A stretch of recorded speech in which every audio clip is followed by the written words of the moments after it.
Ei! Ei! Planeta Terra chamando! Muito boa tarde, Mato Grosso do Sul! Estamos ao vivo aqui do maior estádio da América Latina, o Morenão, estádio Pedro Pedrocian, onde há 40 anos houve algo sinistro. A torcida do Operário, o torcedor sul-mato-grossense estava acostumado. Por isso, nós estamos aqui hoje para relembrar este dia 6 de março de 1982, o dia que um OVNI passou aqui pelo Morenão. Você é mais novo? Eu nem tinha nascido. Então vamos fazer o seguinte, vamos relembrar como foi este dia histórico para o futebol brasileiro, mundial e principalmente para quem estuda a ufologia, que é o estudo então aí dos discos voadores. Confere só. O estádio Morenão já foi palco de um dos episódios mais confusos da cidade de Campo Grande. Na noite de 6 de março de 1982, o Operário, que havia chegado à semifinal do Campeonato Nacional 5 anos antes, vencia o popular Vasco da Gama por 2-0. Aquele sábado marcava a abertura da segunda fase da Taça de Ouro, equivalente ao atual Campeonato Brasileiro. Mas teve um fato que ficou na memória de quem assistia a partida, mais do que os 2 gols do atacante operariano. Os torcedores se lembram de um estranho objeto que teria cruzado o céu naquela noite, emitindo luzes fortes sem fazer barulho.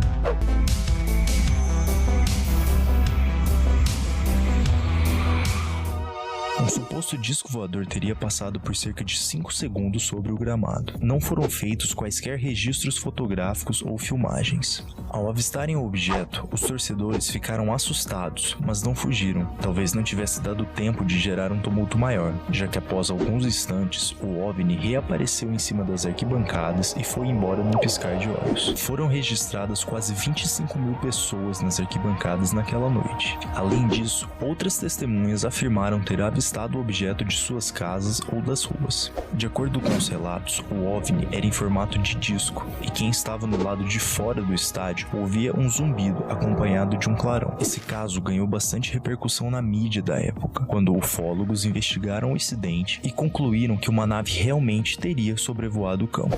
A partida conhecida como Jogo do Disco Voador segue na memória de todos que presenciaram o acontecimento. O caso é interessante pelo fato de milhares de pessoas relatarem terem avistado o objeto ao mesmo tempo e em um mesmo lugar, sendo considerado um dos maiores avistamentos coletivos do mundo. Será que a verdade está lá fora ou aqui no Mato Grosso do Sul?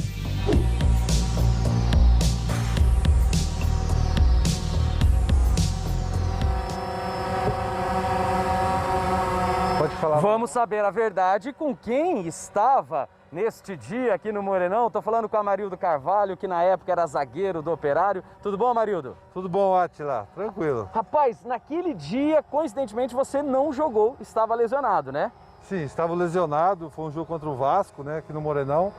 E eu estava chegando no Morenão, cara. Aí, de repente, vejo um rastro de fogo e um aparelho bem grande. Não sabia o que era. Como não existia celular, né, não deu para filmar isso. Mas que eu vi um OVNI aqui no Morenão e passando por cima da minha cabeça. O susto foi muito grande, né, Átila? Na hora, o que passou na sua cabeça? Na hora, você não sabe, ou porque o aeroporto é mais ou menos em direção daqui. Pode ser um helicóptero, pode ser algum avião. Não, jamais, porque o rastro de fogo era muito grande atrás desse aparelho, né? Então, mas como naquela época a tecnologia ainda não era tão avançada como hoje, deixou passar batido, então ficou para a história isso aí. Agora me fala, como é que foi a conversa no vestiário? O que o técnico Castilho comentou? O que o Pastoril falou? O que até mesmo o Rondinelli, que jogava pelo Vasco na época, acabou comentando na resenha ali pós-jogo? Depois do jogo, né, que veio a resenha, lógico, sobre o OVNI, que quem estava de fora, quem estava aqui dentro também foi nítido. Todo mundo viu, parando aqui também no meio do campo aqui. O medo foi grande, mas para mim foi vantajoso também.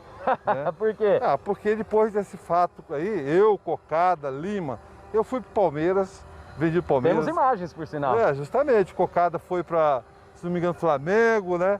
E o Lima para o Inter. Então, para nós foi bom. O OVNI, tomara que ele apareça novamente aqui, para ver se leva mais um pouco esses meninos aqui. Mas que curioso, como que é, 40 anos depois, você ainda lembrar desta imagem, relembrar essa história, é algo que vai ficar para sempre na sua vida e também dos torcedores do Operário, onde você vai, sempre tem algum comentário. Não, é marcante, né? Porque ainda anteontem me ligou um jornalista do Rio de Janeiro e outro do Rio Grande do Sul, porque faz 40 anos e como está na revista UFOS, né? Tá marcado, tá registrado. E querendo fazer uma reportagem comigo, eu dando sempre entrevista sobre isso. Eu já falei que não iria falar mais sobre isso, sobre esse fato, porque os amigos me sacaneiam muito. Até meus filhos, né? Não acreditam, falam que, pô, você tá velho, tá delirando, né? Mas foi verdade, sim, gente. Isso realmente aconteceu aqui em Campo Grande. No dia 6 de março de 1982. Agora estamos aqui no Estádio Morenão porque, olha, há 40 anos, uma multidão que estava aqui, mais de 23 mil pessoas, avistaram um OVNI no céu de Campo Grande, Mato Grosso do Sul. Você que está chegando agora, não sabe direito essa história? Bom, eu fui atrás de algumas respostas com o maior ufólogo aqui do nosso país, chamado Gevaer. Veja só. O que nós temos bem claro é que nós não estamos sós no universo, e muito menos nosso próprio planeta, porque uma frota de objetos voadores não identificados, de UFOs, passou por toda a região oeste do Brasil, incluindo partes do Paraguai, da Bolívia e da Argentina, desde Rondônia até o Rio Grande do Sul. As partes oestes desses estados foram todas sobrevoadas por uma enxurrada de objetos voadores que tinham uma performance completamente inusitada. Campo Grande foi o epicentro dessa movimentação.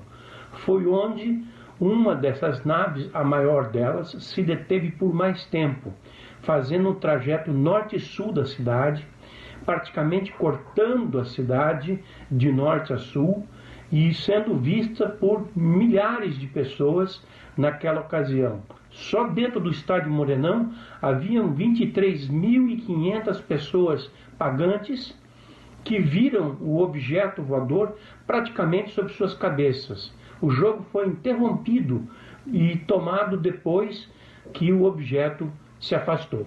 Campo Grande virou naquele dia a capital mundial da ufologia. Hein? Rapaz do céu, tem até medo do tal do disco voador, mas quem não teve medo nesse dia ou teve medo, Éder? E aí? Tudo bom? O torcedor que estava aqui acompanhando a partida no Morenão, tá chegando no Morenão e você viu do lado de fora, a imagem diferente, inclusive. Sim, nós estávamos do lado de fora e quem estava lá fora viu melhor do que todo mundo, né? Ele veio do lado do Lago do Amor e a intenção dele era passar direto, mas como estava tudo claro aqui, eu acho que eles, vamos dar uma olhadinha ali dentro do Morenão, que deve estar acontecendo alguma coisa. E sobrevoaram a parte da coberta do Morenão. E ele era meio redondo, com algumas luzes ou não? A luz era forte, era uma bola de luz, né? Meio em formato de charuto. E aí veio de lá para cá e como o refletor era muito forte, a gente não conseguiu ver assim direito quando sobrevoou o Morenão. Mas que ele veio de lá, isso todo mundo viu.